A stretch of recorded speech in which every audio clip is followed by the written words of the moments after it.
सीता पुत्री, आज इस उदासी का क्या कारण है? माता जी, क्या बताऊं। यह तो स्त्री जाति का कहना है, परंतु अगर आप आज्ञा देती हैं तो अर्ज करती हूँ। महाराज से मंजली माता ने ऋण चुका लिया तो बचनों का है।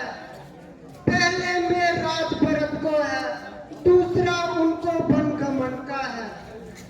माता जी, अब मैं आपकी शरण में आई हूँ। इस समय मेरा क्या कर्तव्य है? मैं पनों को उनके साथ जाऊं, जहाँ रहूं। स्त्री के लिए केवल पति ही उसका सहारा है, मगर मैं जिनकी पूजा करती हूँ, आप उनकी पूज्य हैं। इसलिए मेरे लिए आप उनसे भी अधिक सत्कार योग्य हैं। मैं इस समय भिखारिन हूँ, मुझे सच्ची भिक्षा दीजिए। माता जी, सच्ची भिक्षा दीजिए। विधाता, ये तेरी गति का कैसा चक्कर है? राज तिलक होते हुए भी 14 वर्ष का वनवास। बेटी सीता, मेरा क्या है? मैं तो बूढ़ी हूं, युद्धों करके जिंदगी काट लूंगी। यदि नहीं कटेगी तो इस दुनिया से चल दूंगी। परंतु तुम ऐसा वियोग किस तरह सहन कर सकती हो? बेटी, तुम्हारे लिए वन अयोध्या से बढ़कर है, जबकि तुम्हारे प्राणेश्वर तुम्हारे साथ है। आज से वन देवियां तुम्हारे साथ हैं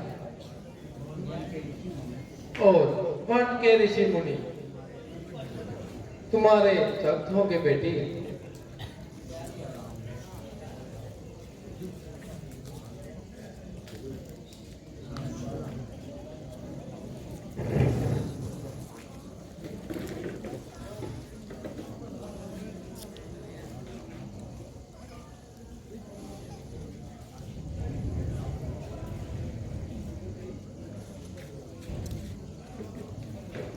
हाय राम। प्रिय सीते, जल्दी बताओ, माता जी की बेहोशी का क्या कारण है? ओह, लगता है माता जी को मेरे वन जाने के बारे में पता चल गया है और इसी कारण वे बेहोश हो गई। सीते, प्रिय सीते, आखिर तुम भी तो रो रही हो। जानती हो वो रोते कौन है? जो मूर्ख है, लेकिन जिनका आत्मिक बल है, वे सुख और दुख को एक समान समझकर ईश्वर की आज्ञा के आगे सर झुकाते हैं। मैं जानता हूं कि तुम मेरा वियोग नहीं सहन सकती। हाँ, अगर तुम में आत्मिक बल है तो तुम यह सह सकती हो। महाराज, आप ये उपदेश किसे सुना रहे हैं? मेरी आत्मा तो आप, आत्मा तो क्या, परमात्मा भी आप हैं। मैं लाज को त्याग कर कहती हूँ कि मैं भी आपके साथ चलूंगी। यदि आप विभूति रमाएंगे तो मैं भी भस्म रमाऊंगी। स्वामी, जीवात्मा के जाने से देह में जान नहीं रहती, इसलिए मैं भी आपके बिना नहीं रह सकती। सीते, धीरज रखो। जाने को तो तुम भी मेरे साथ जा सकती हो, पर जानती हो राजवधू और राजपुत्री सीता वनों का कष्ट कैसे सहन कर सकती है। फूलों की सेज पर सोने वाली सुकुमारी कांटों को गले किस प्रकार लगा सकती है। जंगल में शेर, चीते और राक्षसों के बीच सीते तू किस प्रकार रह सकती हो। प्राणेश्वर, ये आपने क्या कहा? मुझे जंगल का भय कैसा जब आप साथ हैं? रघुकुल मेरे नाथ, बिनती बस इतनी करूं, मुझे भी ले चलो साथ।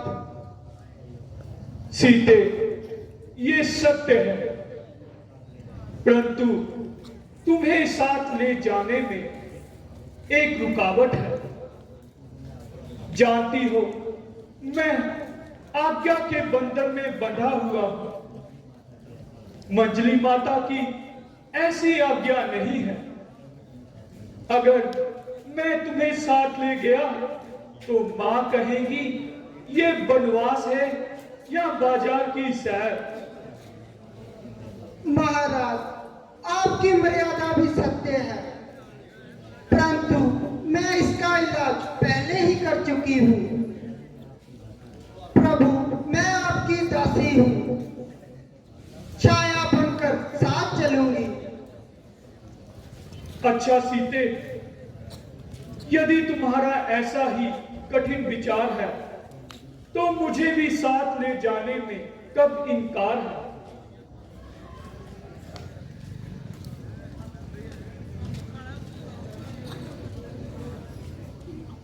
राम, मेरे प्यारे राम, क्या मैं पागल हो गई हूं?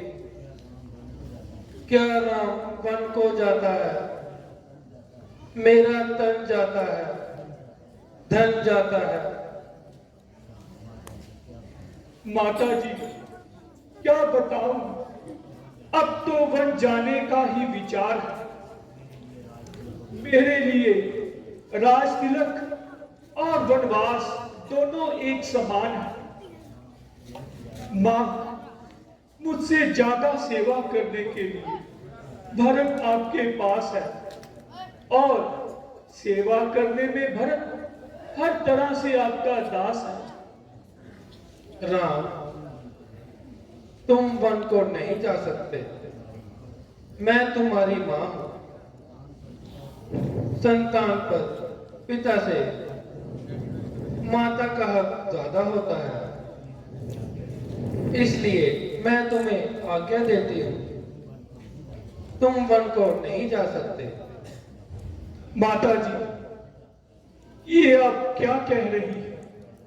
शायद आपको मालूम नहीं, मुझे वन जाने की आज्ञा पिताजी ने नहीं बल्कि मंजली माता जी ने दी है। और मेरी नजर में सब माताएं एक समान हैं। बेटा, अगर ये आज्ञा तुम्हारी मंजली माता ने दी है तब मैं तुम्हें नहीं रोक सकती। बरसात के दरिया का पानी ठहरेगा ठहराए हुए, सीता भी वन जाने के लिए बैठी है आस लगाए हुए। ये अर्धांगिनी तुम्हारी है, इसलिए इसे भी साथ में लो। मैं तुम्हें ये आज्ञा देती हूं, इसका भी हाथ में लो।